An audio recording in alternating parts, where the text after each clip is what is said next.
All right, rise and shine. It's boulder picking time.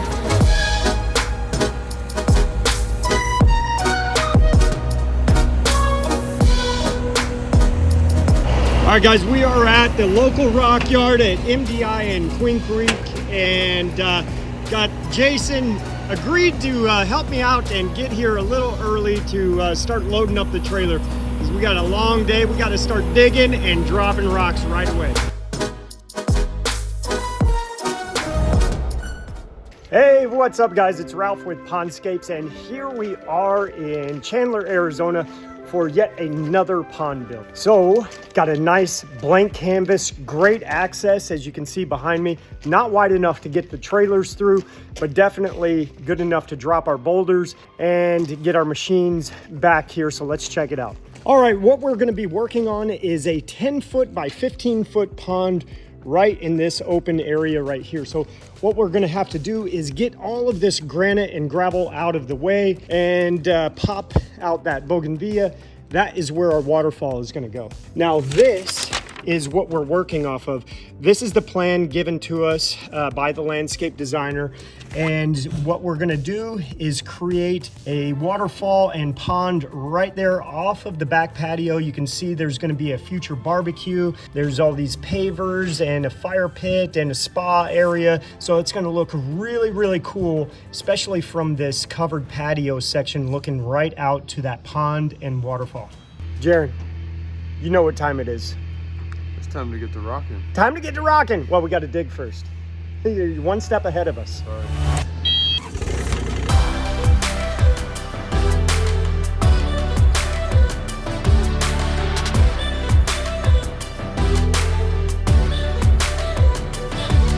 So we've got our skimmer set up and our biofall. So now we've got an idea of our layout of this pond. So what we had discussed and agreed upon was a 15-foot long by 10-foot across, 24-inch deep pond with a waterfall loosely off the edge of the pond. It'll be a couple feet back. And then adjacent to that is our skimmer. So what we are gonna have is our plumbing, which Blake is over there laying that out. That will come right out of the back of this male adapter, run its course along the back and tie right into the back of the biofall. Now, Jaron.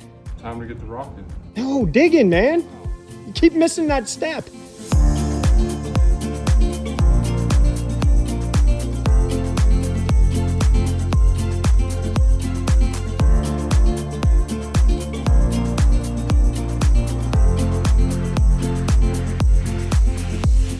All right, guys, so what we need to do is make it a little bit of an adjustment here.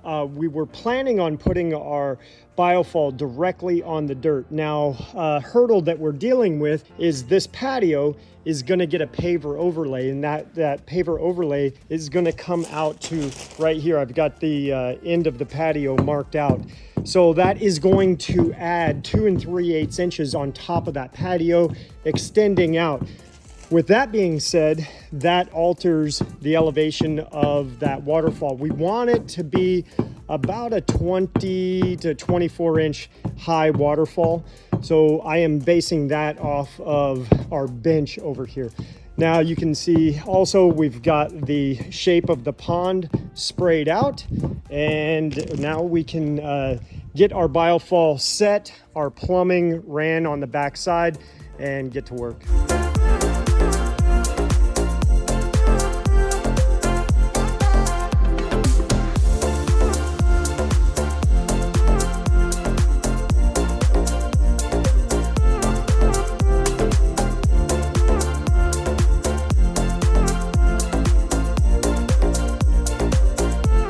There is our level 1. So we have this cut down to about a 10-inch elevation, and then the remainder of the depth will go down to the next shelf. So what we'll do once we get this cleaned out, we'll paint out our next elevation and throw that dirt. So we are generating a fair amount of dirt. Now what we want to do is keep it off of the wall. We are going to bring in some moisture barrier or root shield and cover the bottom of the wall block here, but we're not going to build a retaining wall. We're just going to come to the top grout joint of that bottom block. So that's only an 8-inch elevation, just so that's not really any pressure on the wall, but there still will be moisture. So that's why we'll protect that wall. And I think we're gonna bring it all the way to this column. And what we'll do is we'll put a boulder or a few boulders working off of this, tying into the waterfall.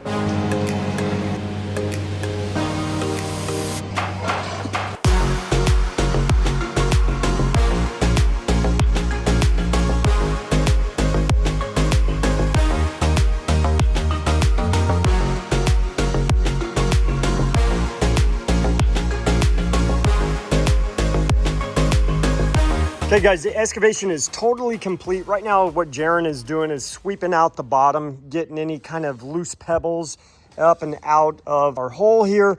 Now you can see how dry things are. It was pretty moist yesterday when we dug it out, but it has really dried out. So one thing that we want to pay attention to is our edges. There's a couple spots where we carved and there was just some sharp edges. We had to knock those down and just make sure that they're all safe. So you've got an example like this. See that sharp edge? Get that off. And now it is ready to drop in that fabric and of course our liner and then more fabric. And then we can start dropping those guys in. All right, after I left yesterday, Blake and Jaron got the skimmer installed. So we checked the elevations of that. That is perfect.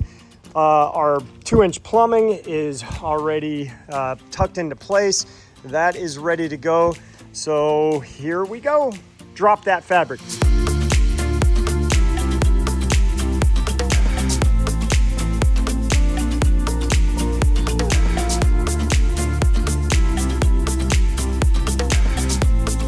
Is that second layer of fabric necessary? No, it is not necessary. We like to do it because it's cheap insurance. So it gives us that ability to shift rocks around and move them with that comfort that we're not gouging on the liner. If you set it straight down and the rock is in place and it doesn't have any pointy ends on the bottom side of it, it's gonna be just fine.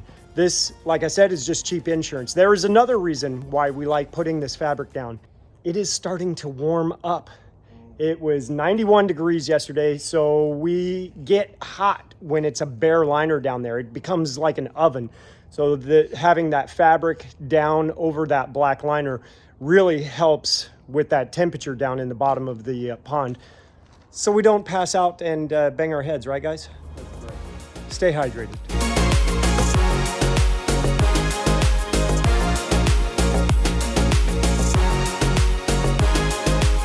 Now what we're doing here is, you can see Blake is backfilling the back of these rocks. You see those big open voids. We want to put some chunks on the backside. We call this plugging the back of the rocks or chunking in. And the reason why we want to do that is we have a big void over here on the backside. Now I wanted to create a deeper shelf. And the reason for that, you can see this rock and this rock, the top of the rock is above the shelf. And that works out perfect because when we put gravel up there, it'll run right to the back of the rock. If it was below, like this guy, gravel is not gonna hold there, it's gonna fall down. So what we're doing over here on this side is we're gonna backfill with gravel and we're chunking because we don't want the gravel to blow through these voids. Now, when we backfill with gravel, that adds another elevation to where now we can take another rock, stand it up, and it will be a little higher than this shelf and hold that gravel on that shelf.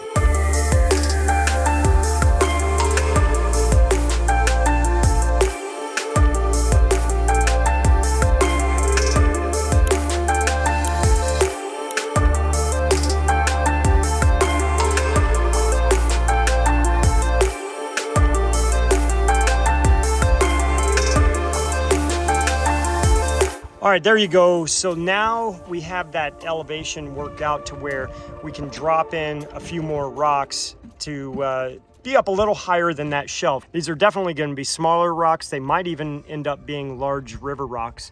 But now you can see we can get that elevation a little higher and we won't have a spillover, and then eventually showing the liner below all the gravel.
All right, guys, that's a wrap for us on this project. You know the drill. If you liked it, hit that thumbs up, and if you haven't done so yet, subscribe to the channel.